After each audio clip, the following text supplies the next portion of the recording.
Hi friends, எல்லாருக்கும் வணக்கம். இந்த வீடியோவில் நம்ம பார்க்க போகிறது வந்து பர்ஃபெக்டாக ஒரு பேக் தட்டு வந்து எப்படி நம்ம ஸ்டிச் பண்ணுறது அப்படிங்கிறது தான்.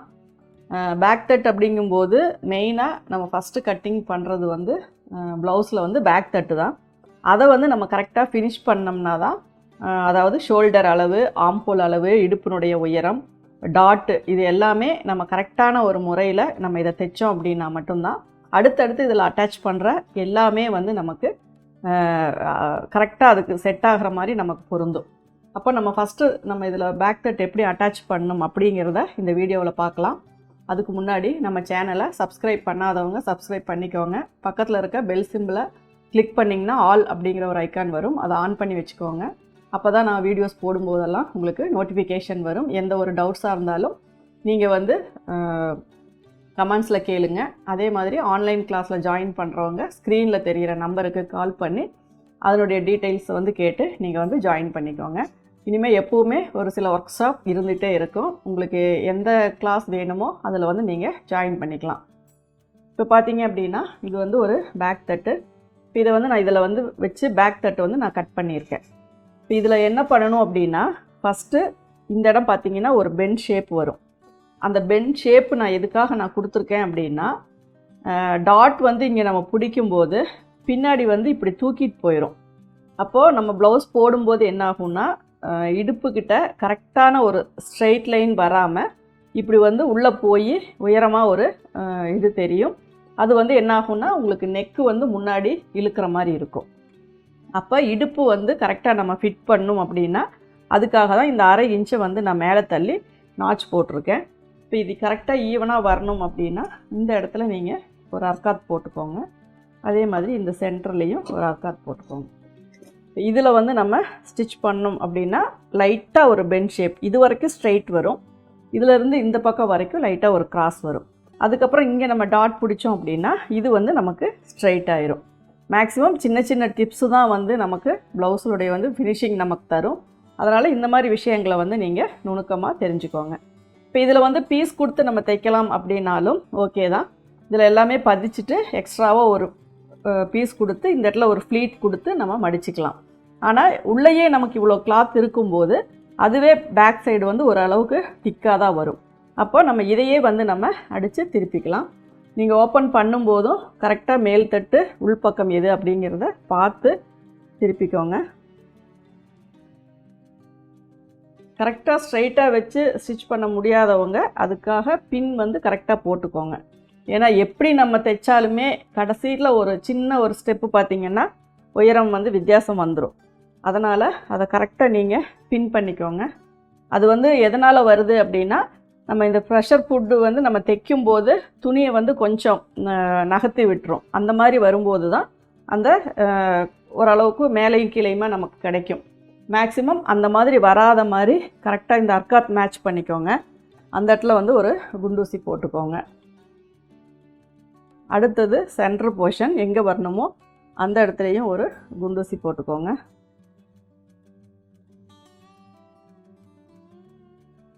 அதுக்கப்புறம் இந்த லாஸ்ட்லேயும் ஒரு குண்டூசி போட்டுக்கோங்க.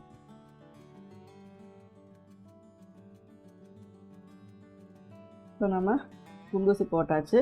உங்களுக்கு வேணும்னா இங்கே நகராமல் இருக்கணும்னா மேல் தட்டுலேயும் நீங்கள் குண்டூசி போட்டுக்கோங்க. அதே மாதிரி இப்படி நீங்கள் ஓப்பன் பண்ணும்போது இந்த நெக்கினுடைய ஃபினிஷிங் எப்படி இருக்குதுன்னு பாருங்கள். நம்ம மேலே இருந்து இப்படி ரவுண்ட் ஷேப் கொண்டு போனோம்னா இந்த இடத்துல கொஞ்சம் உயரமாக வரும். அதுவே நம்ம கீழே இருந்து டீப் நெக்குக்கு கொண்டு போனோம் அப்படின்னா தான் இந்த ரவுண்ட் ஷேப் வந்து நமக்கு கிடைக்கும். அதனால் அதை நிறைய கரெக்டாக நான் வெட்டும்போதும் நிறைய வீடியோஸில் சொல்லியிருக்கேன், அதை பார்த்துக்கோங்க. இப்போ கீழ்ப்பக்கம் வந்து நான் தையல் போடுறேன்.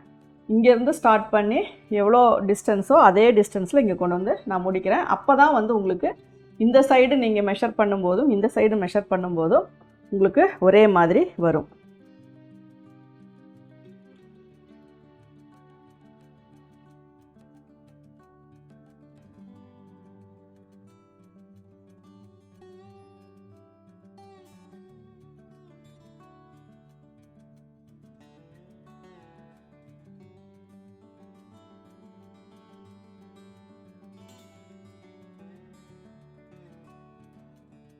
கரெக்டாக இந்த நாச்சோட கொண்டு வந்து முடிச்சிருங்க.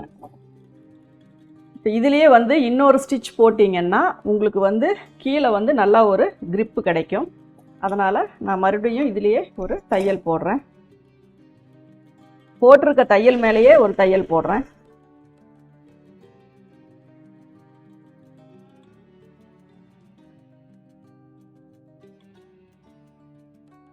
இதுக்கப்புறம் இதை வந்து நம்ம இப்படி ஓப்பன் பண்ணிக்கலாம். ஓப்பன் பண்ணிவிட்டு இந்த உள்ளே இருக்கிறது எல்லாத்தையுமே நம்ம லைனிங் இருக்கிற சைடு தள்ளி விட்டுட்டு மேலே வந்து ஒரு படிமான தையல் போட்டுக்கலாம். இந்த படிமான தையல் போடுறது வந்து எதுக்காக அப்படின்னா கரெக்டாக இந்த துணியை வந்து நம்ம ஃபோல்டு பண்ணுறதுக்காக. இந்த சைடு லைனிங் மேலே வந்துடக்கூடாது, அதே மாதிரி இந்த சைடு மெயின் கிளாத் மட்டும் மேலே வந்துடக்கூடாது. ஈவனாக மடிக்கணும் அப்படிங்கிறதுக்காக தான் நம்ம வந்து இதில் ஒரு படிமான தையல் போடுறோம். இந்த உள்ளே இருக்க இது எல்லாத்தையுமே மேல் பக்கமாக லைனிங் பக்கம் நம்ம தள்ளி விட்டுருவோம். நகத்தில் வந்து நல்லா ப்ரெஸ் பண்ணிக்கோங்க.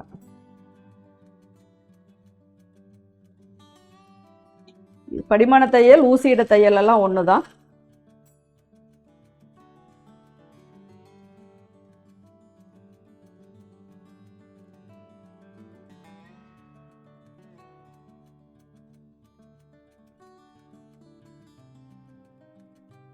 இப்போ இந்த படிமான தையல் போட்டுட்டு நம்ம இப்படி மடிக்கும்போது உங்களுக்கு கரெக்டாக இந்த ஃபோல்டிங் வந்து செட் ஆகும். அந்த லைட்டாக ஒரு பெண்டு வரும், அது எல்லாமே நமக்கு கரெக்டாக செட் ஆகும். அப்போ இந்த இடத்துலையும் நம்ம உங்களுக்கு நல்லாவே ஒரு பொட்டிக் ஃபினிஷிங் கொடுக்கணும் அப்படின்னா நீட்டாக நீங்கள் வந்து லைனிங் வச்சதுக்கப்புறம் ஒரு அயனிங் பண்ணிக்கலாம்.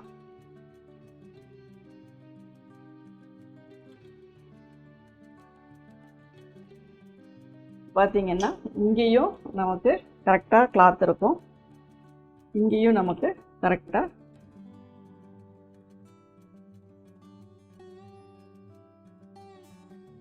இப்படி தான் நமக்கு இந்த இது வந்து கிடைக்கும். இப்போ இதில் வந்து நம்ம ஒரு 1.25 இன்ச்சுக்கு தையல் வந்து நம்ம போட்டுக்கலாம். 1.25 இன்ச்சுக்கு போட்டிங்கன்னா போதும். 1.5 இன்ச்சுக்கு போட்டிங்க அப்படின்னா இந்த இடம் ரொம்ப அகலமாக இருக்கும். 1 இன்ச்சுக்கு போட்டிங்கனாலும் ரொம்ப சின்னதாக தெரியும். ஒரு 1.25 இன்ச் அப்படிங்கிறது ஒரு ஃபோல்டிங்க்கு கரெக்டான ஒரு அளவாக இருக்கும். நீங்கள் எப்போவுமே மேலே விசிபிளாக தெரிகிற ஸ்டிச்சஸ் போடும்போது மேல் பக்கமாக போடுங்க. அப்போ தான் வந்து ஸ்டிச்சஸில் ஏதாவது லூப்புக்கு இது இருந்தால் கீழ் பக்கம் போயிடுச்சு அப்படின்னா நமக்கு அது ஃபினிஷிங் பார்க்கும்போது நீட்டாக இருக்காது. அதனால் நம்ம இதை மேல் பக்கமாக திருப்பி தையல் போட்டுக்கலாம்.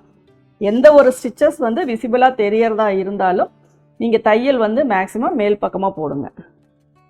1.25 இன்ச் அளவுக்கு தையல் போடுறேன்.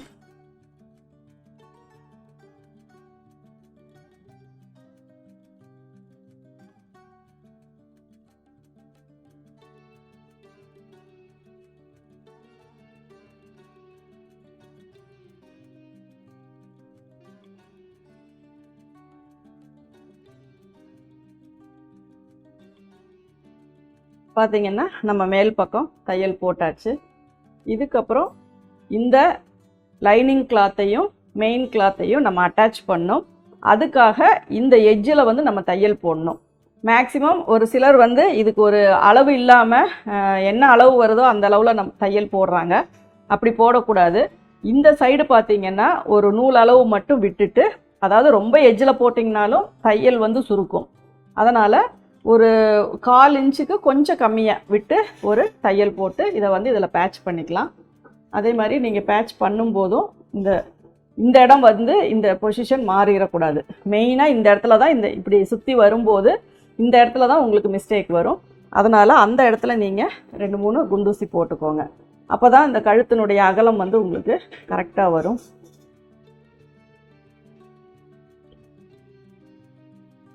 அதனால் மெயினாக இந்த ஷோல்டர் சைடு, ஏன்னா இந்த இதுவும் உங்களுக்கு டிஃப்ரென்ஸ் வந்துடும். அதனால் இந்த இடத்துல பின் போட்டுக்கோங்க.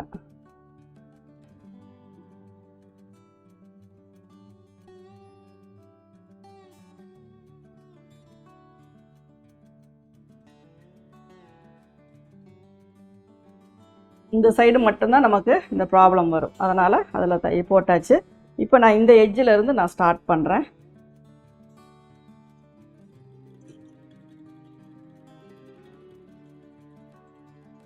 உங்களால் எவ்வளோ எட்ஜில் முடியுமோ அந்த அளவுக்கு நீங்கள் தையல் போட்டுக்கலாம்.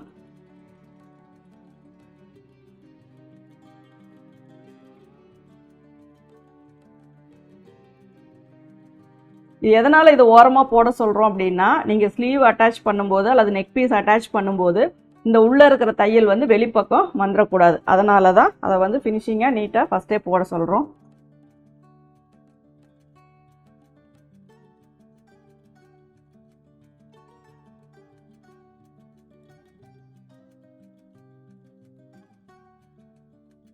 இப்போ இந்த பக்கம் நம்ம பின் போட்டிருக்கோம், அதனால் துணி வந்து ஸ்லிப் ஆகாது.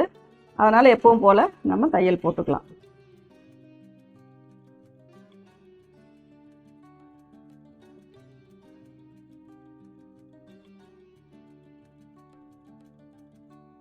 இங்கே வந்து மிஸ் ஆகும்போது தான் உங்களுக்கு நெக்கு வந்து ஒன் சைடாக சரிஞ்சு போயிடும். அதனால தான் இந்த குண்டூசி வந்து போட சொல்கிறது. அதனால் அதை கரெக்டாக போட்டுக்கோங்க.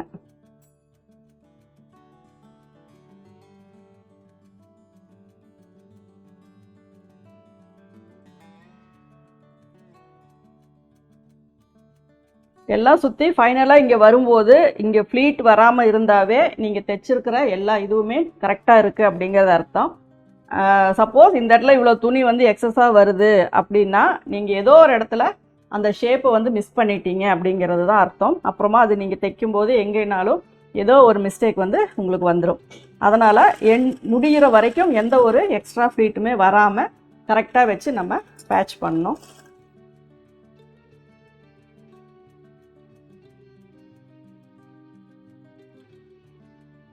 இப்போ இதில் இருக்க எக்ஸஸ் எல்லாமே நம்ம கட் பண்ண போகிறோம். எக்ஸஸ் மட்டும்தான் கட் பண்ணணும். லைனிங் கிளாத்தில் நம்ம கட் பண்ணிடக்கூடாது. எங்கெங்கெல்லாம் நாச்சஸ் இருக்கோ அந்த நாச்சஸையும் நம்ம மேல் துணியில் போடணும்.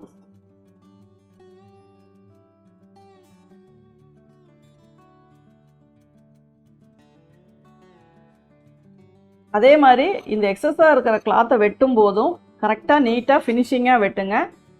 கத்திரிக்கோலை வந்து எடுத்து கட் பண்ணி அந்த ஒரு மாதிரி பிசுறு இருக்கிற மாதிரி வெட்டி வராமல் ஈவனாக மெயின் கிளாத்து நம்ம லைனிங் எப்படி கட் பண்ணுறோமோ அதே மாதிரி ஃபினிஷிங்கோட கட் பண்ணுங்கள்.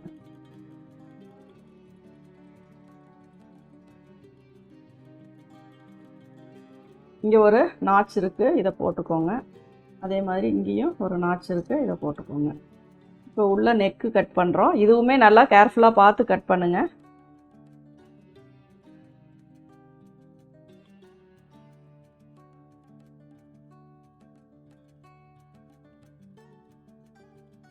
இப்போ நம்ம எக்ஸஸாக இருக்கிறது எல்லாமே கட் பண்ணியாச்சு. இப்போ இதை வந்து நம்ம ரெண்டாக ஃபோல்டு பண்ணுறோம் அப்படின்னா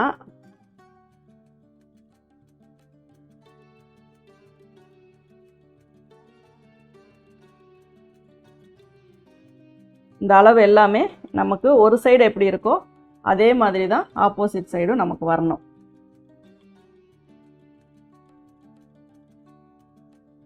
இதுதான் கரெக்டாக வரணும். இதில் பார்த்தீங்க அப்படின்னா இந்த கீழே இருக்க தட்டு இப்படி தள்ளியோ நெக்கு இப்படி தள்ளியோ ஏதோ ஒரு சேஞ்ச் வந்துச்சு அப்படின்னா அந்த பேக் தட்டு நீங்கள் போடும்போது என்ன ஆகும்னா நெக்கு ஏதோ ஒரு சைடு இழுத்த மாதிரி போயிடும்.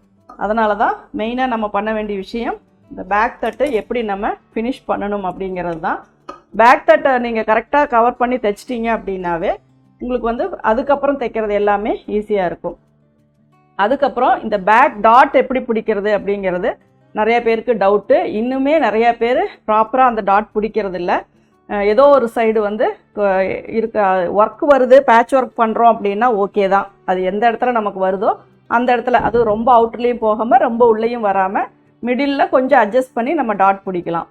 ஆனால் நம்ம நார்மலாக இருக்கிற ஒரு ப்ளவுஸுக்கு எப்படி நம்ம இதை வந்து கால்குலேஷன் பண்ணணும் அப்படின்னா இங்கே வந்து 1.5 இன்ச்சு நம்ம ஸ்டிச்சுக்காக விட்டுருக்கோம் சீம் அலவன்ஸ்.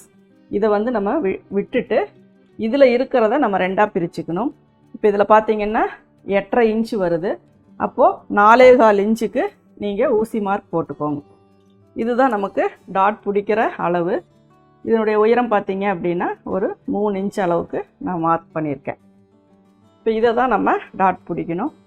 உங்களுக்கு வந்து சப்போஸ் மேலே இருக்க கிளாத்தும் கீழே இருக்க கிளாத்தும் நமக்கு ஈவனாக வரல அப்படின்னா இதில் நீங்கள் ஒரு ஸ்டிச் இப்படி போட்டுக்கோங்க.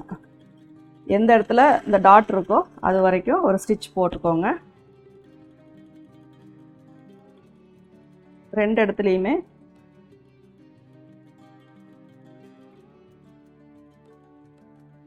இப்போ இந்த இடத்துல நம்ம ஸ்டிச் போட்டாச்சு. இதுக்கப்புறம் இதில் நீங்கள் இதை கரெக்டாக சென்டர் பண்ணி மடித்து இந்த டாட் வந்து நம்ம போட்டுக்கலாம். இதுவும் முக்கியம். இந்த ரெண்டும் ஈவனாக தான் இருக்கணும். மேலே ஏற்றியோ இறக்கியோ வச்சிடக்கூடாது. அதனால் கரெக்டாக ஏற்கனவே நம்ம ஸ்டிச் போட்டிருக்கோம். அந்த இடத்துல 1/2 இன்ச்சுக்கு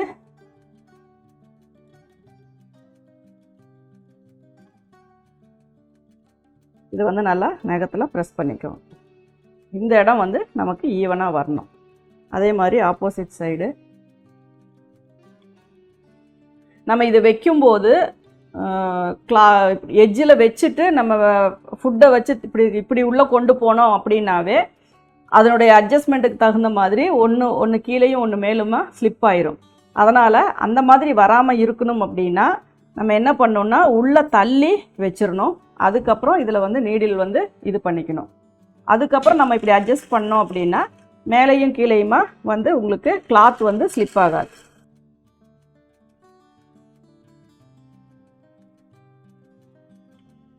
இப்போ பார்த்தீங்கன்னா இது வந்து உங்களுக்கு கரெக்டாக ஸ்ட்ரைட்டாக இருக்கும். இங்கேருந்தே ஸ்டார்ட் பண்ணி ஒன்று மேலேயும் ஒன்று கீழேயுமா நம்ம கொண்டு போயிடக்கூடாது. இப்போ இதுதான் நமக்கு பேக் தட்டு. இப்போ இதில் பார்த்தீங்கன்னா உங்களுக்கு இடுப்பினுடைய சுற்றளவுக்கு தகுந்த மாதிரி நீடில்ல மார்க் போட்டுக்கோங்க. உங்களுக்கு கரெக்டாக ஃபஸ்ட்டு இதுலேயே ப்ராப்பரான சுற்றளவு கிடைக்கணும் அப்படின்னா ஒரு 1/4 இன்ச்சு குறைச்சி மார்க் பண்ணுங்கள். அப்போ தான் நம்ம துணி அட்ஜஸ்ட் பண்ணும்போது, அதாவது துணி கொஞ்சம் எக்ஸ்பெண்ட் ஆகும்போது உங்களுக்கு சுற்றளவு கரெக்டாக வரும். கரெக்டான அளவு வச்சிங்க அப்படின்னா கடைசீட்டில் பார்க்கும்போது உங்களுக்கு ஒரு 1/2 இன்ச்சோ 3/4 இன்ச்சோ அதிகமாக இருக்கும். இப்போ இது வந்து 7.5 இன்ச்சு, நான் 7.25க்கு நான் மார்க் பண்ணி வைக்கிறேன்.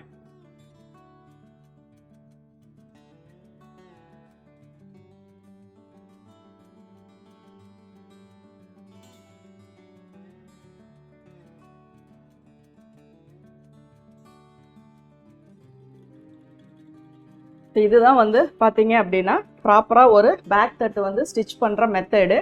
இதே மாதிரி நீங்கள் ஸ்டிச் பண்ணீங்க அப்படின்னா இதுக்கு மேலே ஃப்ரண்ட்டு ஸ்லீவு யோக்கெல்லாம் நீங்கள் அட்டாச் பண்ணும்போது உங்களுக்கு அந்த ப்ளவுஸில் வந்து எந்த ஒரு மிஸ்டேக்கும் வராது. அதே மாதிரி இந்த டாட் பாயிண்ட்டும் பார்த்தீங்கன்னா ஷார்ப்பாக தான் வந்து முடியணும். அதுவும் இந்த இடத்துல தூக்கிட்டு இதாக இருக்கிற மாதிரி இருக்கக்கூடாது.